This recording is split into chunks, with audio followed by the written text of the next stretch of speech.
Welcome to the social express. तो आज हम आ चुके हैं फिर से एक नए चैप्टर के साथ, जिसका जो हम अभी पढ़ने वाले हैं। तो अगर अभी तक आपने हमारे चैनल को सब्सक्राइब नहीं किया तो सब्सक्राइब करिए हमारे चैनल को। और अगर आपको हमारी प्रीवियस वीडियोस देखनी है तो उसकी लिंक आई बटन के पास फ्लैश हो रही होगी, वहां से जाके भी आप जरूर देख सकते हैं। ठीक है, तो चलिए स्टार्ट करते हैं आज का चैप्टर। तो आज का हमारा चैप्टर है नेशनलिज्म इन इंडो चाइना। क्या है हमारा chapter? Nationalism in Indo China. तो इसके लिए हमें इंडो चाइना को समझना होगा कि इंडो चाइना असल मायने में है क्या। तो असल मायने में इंडो चाइना एक कंट्री है जो ग्रुप ऑफ कंट्रीज से मिलकर बना हुआ है, और ये मॉडर्न डेज के कुछ कंट्री से मिलकर बना हुआ है। देख सकते हैं आप यहाँ पर मैप में, ये पुराने इंडो चाइना का मैप है, जिसमें टोंकिन, लाओस, अन्नाम, कंबोडिया और कोचिन चाइना नाम के 3 जगह पाए जाते थे। कुछ लोग सोचते हैं कि इंडो और चाइना, इसमें 2 वर्ड हुए हैं, तो इसका मतलब पक्का ये ऐसा कुछ होगा जिसमें इंडिया का भी नाम और चाइना का भी नाम आएगा। तो ऐसा कुछ नहीं है, ऐसा सोचना बिल्कुल गलत होगा। असल मायने में ऐसा इसीलिए कहते हैं क्योंकि ये इन दोनों से प्रभावित है, इंडिया के कल्चर से भी प्रभावित है और चाइनीज कल्चर से भी प्रभावित है, इसीलिए इसका नाम इंडो चाइना दिया गया है। इसके अलावा और कोई रीजन नहीं है। तो चलिए स्टार्ट करते हैं ये कि ये क्या है, इसके बारे में पूरा विस्तार से देखने की कोशिश करेंगे। तो जैसा कि आपको पता है, हमें पहले किसी भी कंट्री के बारे में पढ़ना है तो उसकी अर्ली हिस्ट्री की जानकारी हमारे लिए बहुत ज़्यादा जरूरी होती है। तो अर्ली हिस्ट्री देखते हैं, इंडो चाइना असल मायने में क्या था। तो इंडो चाइना असल मायने में आज की जो बड़ी 4 कंट्रियां हैं, जिसमें आता है कौन? Vietnam, Laos, Cambodia. ये 3 कंट्रीज, जो जैसे आप यहाँ पे लाओस और कंबोडिया देख सकते हैं, और ये टोंकिन, अन्नाम और कोचिन चाइना देख रहे हो ना, इन तीनों को मिलाकर बना है क्या? हमारा वियतनाम। क्या बना है? हमारा वियतनाम। इन 3 देशों को मिला के बना हुआ है। इसका अर्ली हिस्ट्री बताता है कि इस एरिया में रहने वाले लोग पावरफुल एम्पायर ऑफ चाइना के अंडर में रहते थे। आप यहाँ पे देख सकते हो, चाइना है ही यहाँ पर, चाइना का इन्फ्लुएंस है यहाँ पर है, और चाइना पाई जाती थी। इसके ऊपर का बहुत बड़ा रीजन, जैसे ये इलाका हो गया ना, इसके ऊपर का बहुत रीजन चाइनीज से प्रभावित रहता था।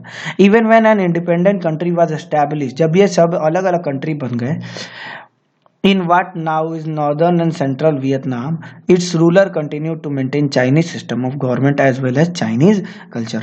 आज जब वियतनाम के मतलब वियतनाम बन गया और मॉडर्न स्टेट बन गई, जब ये वियतनाम बन गया था ना, उसके बावजूद भी लोग अभी भी चाइनीज सिस्टम ऑफ गवर्नमेंट यहाँ पर रखे थे और चाइनीज कल्चर को फॉलो करते थे। वियतनाम हमारे सिल्क राउट के जरिए हमारे इंडिया से भी जुड़ा हुआ था, और जब भी बारी आ जाती है सिल्क राउट की, तो ये कहना आसान हो जाता है हम सब के लिए, क्योंकि हर एक आइडियोलॉजी उससे जुड़ जाती है, चाहे वो सामान हो, चाहे वो लोग हों, चाहे वो आइडिया हो, ये सब जुड़ जाते हैं।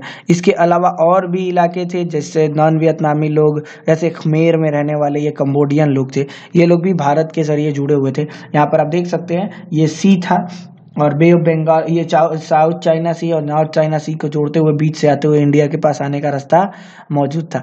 इसीलिए यहाँ के रहने वाले लोग, नॉन वियतनामीज लोग भी कंबोडिया के इलाकों में हमारे इंडियन इम्पैक्ट को दिखाते थे। इवन तो आपको पता होना चाहिए कि दुनिया का सबसे बड़ा मंदिर अंकोर वाट का मंदिर कंबोडिया में ही मौजूद है। ठीक है, तो आगे देखते हैं कि आगे क्या है।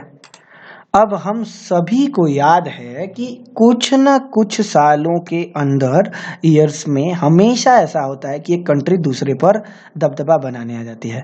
तो इस पर दबदबा बनाने के लिए आया फ्रेंच, और इसने इसको बनाया कॉलोनी। जैसे इंडिया इंग्लैंड की कॉलोनी थी, वैसे इसमें कॉलोनियल डोमिनेशन शुरू हो गया। फ्रांस के ट्रूप वियतनाम के इलाकों में, इस इलाकों में 1858 में लैंड किए, और 1880s तक आते आते ये सब इलाका इन लोगों ने साउथ चाइना सी से कब्जा कर लिया था। और एक फ्रेंच चाइनीज वॉर हुआ, जब फ्रेंच चाइनीज वॉर हुआ यहाँ पर, तो उसके बाद उसमें फ्रांस ने टोंकिन और अन्नाम, ये 2 स्टेट देख रहे हो, टोंकिन और अन्नाम, इन दोनों स्टेट पर कब्जा जमा लिया, और जमा कर खुद को फ्रेंच इंडो चाइना घोषित कर दिया। और इसी के साथ जन्म हुआ किसका? इंडो चाइनीज सिविलाइजेशन का। मतलब सिविलाइजेशन तो पहले से ही थी, लेकिन इसका जन्म हो गया। ठीक है, अब आइए आगे देखते हैं कि इस कल्चर का आगे जाकर क्या असर पड़ा। तो अब देखते हैं कि need of colony for France, क्या थी जरूरत जिसके वजह से फ्रांस को कॉलोनी बनानी पड़ी। For many European power colonies were considered essential to supply natural resources and other essential goods. हर यूरोपियन शक्ति को यही लगता था कि गुलाम देश या कॉलोनी वो जगह है जहां से हमें हमारी कंट्री को नेशनल रिसोर्सेज और साथ ही साथ जरूरी सामान मिलते रहेंगे। ये वैसी कॉलोनीज हुआ करती थी। कॉलोनाइजर ज्यादातर ये सोचते थे कि ये एडवांस यूरोपियन नेशन, मतलब जितने भी विस्तृत और विकसित यूरोपीय देश है ना, वो पिछड़े हुए लोगों को सुधारने जा रहे हैं। देख रहे हो कितना भयंकर तरीके से ये लोग पूरी दुनिया को बेवकूफ बनाते थे कि ये एडवांस यूरोपियन नेशन असल मायने में बाकी देशों को सिविलाइज करने आ रहे हैं। इसका मतलब ये हुआ कि ये इंडो चाइना और इंडिया और अफ्रीका जैसी कंट्री उस वक्त अनसिविलाइज्ड थी इनके मुताबिक, एडवांस्ड यूरोपियन के मुताबिक, जो बिल्कुल ही सही नहीं है। ठीक है, ऐसा बिल्कुल भी नहीं था। ठीक, इसका अपोजिट कह सकते हैं हम, या फिर नहीं कहे तो कोई बात नहीं। आगे आते हैं, यहाँ पे देख सकते हैं कि फॉर इंक्रीजिंग कल्टीवेशन, मतलब यहाँ पर अब वो आ गए और आने के बाद क्या किया, यहाँ पर आने के बाद उन लोगों ने इस इलाके में, मतलब अन्नाम वगैरह के इलाके में इन लोगों ने कैनाल्स बनानी शुरू कर दी, जिसके वजह से ये इलाका में चावल का प्रोडक्शन बढ़ गया। और इस इलाके में राइस का प्रोडक्शन इतना हेक्टेयर में पहले होता था, मतलब 1873 के टाइम पे लगभग 2 लाख या 2.25 हेक्टेयर पर 2,74,000 हेक्टेयर पे होता था। इसमें खेती होती थी राइस की। लेकिन इसको 1900 आते आते इन लोगों ने 1 मिलियन कर दिया, 1 मिलियन हेक्टेयर कर दिया। और 1930 आते आते इस लोगों ने इनको 2 मिलियन कर दिया। और यहाँ से जितना भी चावल होता था ना, वो सब का सब फ्रांस एक्सपोर्ट कर लेता था, अपने पास बुला लेता था। यहाँ से इस रास्ते से होते हुए फ्रांस, ऐसे अनाज होते हुए यहाँ मतलब फ्रांस यहाँ के इलाके में पड़ता है, तो यहाँ तक आ जाता था। और इस तरीके से ये 1931 आते आते वियतनाम जो था, वियतनाम जो कंट्री थी, वो दुनिया का थर्ड लार्जेस्ट राइस प्रोड्यूसर बन गया और एक्सपोर्टर भी बन गया। पूरी दुनिया को थर्ड लार्जेस्ट राइस प्रोवाइड कराना शुरू कर दिया था। तो सोच सकते हो कितना ज़्यादा चेंजेस आया है। अब आगे देखते हैं, आगे यहाँ पर आपको दिख जाएगा कि फ्रांस के लोगों ने, मतलब आफ्टर दैट फ्रांस के लोगों ने यहाँ के इंफ्रास्ट्रक्चर पर काम करना शुरू कर दिया कि ये इलाका को सुधारा कैसे जाए। इंफ्रास्ट्रक्चर मतलब क्या होता है, कुछ लोग सोचेंगे इंफ्रास्ट्रक्चर मतलब क्या होता है। तो इंफ्रास्ट्रक्चर का मतलब होता है बिल्डिंग ब्लॉक्स वगैरह। इस इलाके को सुधारना शुरू कर दिया। और this was necessary for transportation of goods, मतलब सड़कें वगैरह बनाई ताकि अनाज जो है वो व्यापार के लिए लाया जा सके और आर्मी वगैरह को भी ले जाया जा सके, मिलिट्री गैरिसन्स को पूरे इलाके में फैलाया जा सके। अब पूरे इंडो चाइना में एक चाइनीज रेल नेटवर्क बनाना शुरू कर दिया गया, जो चाइना के यूनान शहर तक को जोड़ देता था 1910 में।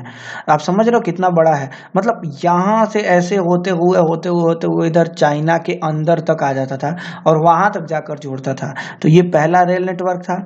और दूसरा रेल नेटवर्क जो था वो वियतनाम से सियान तक को जोड़ा, मतलब यहाँ वियतनाम का इलाका था, ये वियतनाम के इलाके को ऐसे क्रॉसओवर करके सिएम, जो अब थाईलैंड कहलाता है, सिएम तक जोड़ देता था। सोचो कितना बड़ा इन लोगों ने उस वक्त के हिसाब से काम चेंज कर दिया था और बहुत सारी बदलाव ला दिए थे। अगला टॉपिक है, शुड कॉलोनीज बी डेवलप, क्या कॉलोनीज को डेवलप किया जाना चाहिए था। तो फ्रांस की बहुत ही बढ़िया, मतलब एमिनेंट पोएट माने जाते हैं पॉल बर्नार्ड। कौन? Paul Bernard. इन्होंने कहा था कि इनका मानना था कि अगर हमें हमारी कंट्री को सुधारना है और वियतनाम के इंफ्रास्ट्रक्चर को सुधारना है तो इसके लोग भी धनी होने चाहिए। और एक धनी लोग ही धनी देश का निर्माण करते हैं, और धनी देश रहेगा तभी तो फ्रांस का बिजनेस चलेगा। और इसी वजह से इन्होंने यहाँ पर जितने भी तरीके के लैंड रिफॉर्म थे उनको लाने की कोशिश की थी। इन्होंने कहा कि अगर जमीन जो बहुत ज़्यादा बेतरतीब तरीका से बांटी गई है उसको अगर बढ़िया से बांटा जाए, उस पर बेहतर तरीका से टैक्स लगाया जाए तो हमारा देश फ्रांस को दोहरा फायदा होगा। पहला, पहला तो ये फायदा होगा कि यहाँ से बहुत ज़्यादा हमें प्रोडक्शन मिलेगा और इस प्रोडक्शन से हम लोगों को फायदा होगा। दूसरा, ये लोग टैक्स भी भरेंगे, उससे भी हमें फायदा होगा। इस वजह से दोहरा फायदा हो सकता है। और ये बात भी उन्होंने कही थी कि फार्म आउटपुट भी सुधरेगा ना, मतलब अनाज बेचने का तरीका भी तो सुधरेगा। इसी वजह से इन्होंने कहा था कि the colonial economy in Vietnam was mainly based on rice cultivation. अब देखो, खेती पर बेस्ड इकोनॉमी है, यहाँ पर राइस कल्टीवेशन पर बेस्ड है और रबर प्लांटेशन, दो चीज पर ही बेस्ड है। तो इसीलिए यहाँ पर इस टाइप का व्यवस्था किया जाए कि इन दोनों को विस्तार करो यार, राइस कल्टीवेशन को और रबर प्लांटेशन को। जैसा कि आप देख रहे हो ना, ये दोनों बहुत ही ज्यादा यूजफुल माने जाते थे।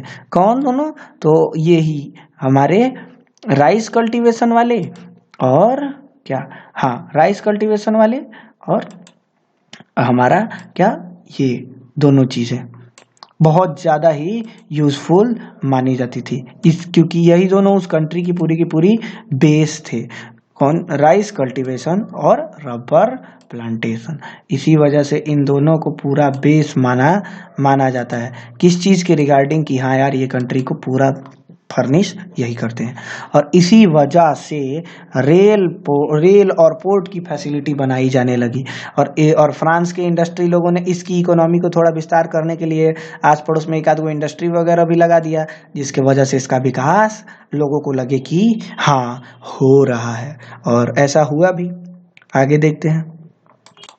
तो यार, आज के वीडियो के लिए इतना ही। मिलते हैं नेक्स्ट वीडियो में। और अगर अभी तक आपने हमारे चैनल को सब्सक्राइब नहीं किया है तो यार सब्सक्राइब करो और like and share our channel, ताकि थोड़ी ग्रोथ हो सके इसकी भी, ताकि हमारे आपके लिए कंटेंट ला सके बढ़िया से बढ़िया। और हमारे प्रीवियस वीडियोस की लिंक फ्लैश हो रही होगी, अगर आपने वो नहीं देखा है तो देखिए। और मिलते हैं नेक्स्ट वीडियो में, तब तक के लिए बाय।